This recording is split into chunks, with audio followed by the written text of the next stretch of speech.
Diskubre ang munay pagawa ng shabu sa isang condo unit sa Binondo, Maynila. Nakatira raw doon ang ininalang leader ng Chinese triad sa bansa.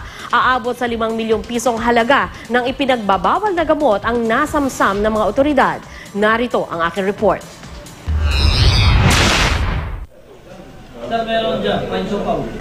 Halos 5 kilong high-grade shabu na nagkakahalaga ng halos 5 milyong piso. Galong-galong liquid substance na pinaniniwala ang ginagamit sa paggawa ng shabu.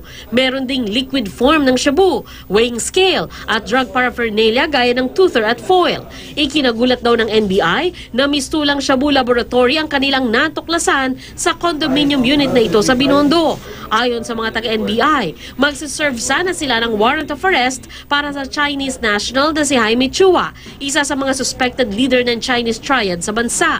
Wala si Chua sa condo unit pero sabi ng NBI, natanaw nila ang mga kahina-hinalang bagay. Nagulat kami, hindi namin nakita si Jaime Chua pero puno ng droga at saka mga equipment at saka mga suspected precursor itong lugar.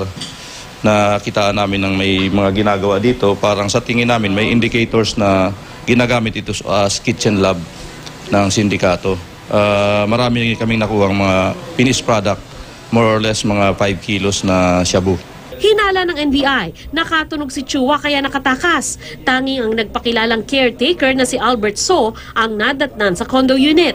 Sabi ng NBI, minsan ang naaresto si So pero nakalaya dahil na-dismiss ang kaso. Sa pagkakataong ito, posible siyang makasuhan muli. Posible rin daw na madagdagan ang kaso ni Chua na kasalukuyang may warrant of arrest kaugnay naman sa kaso ng pag-manufacture ng illegal drugs.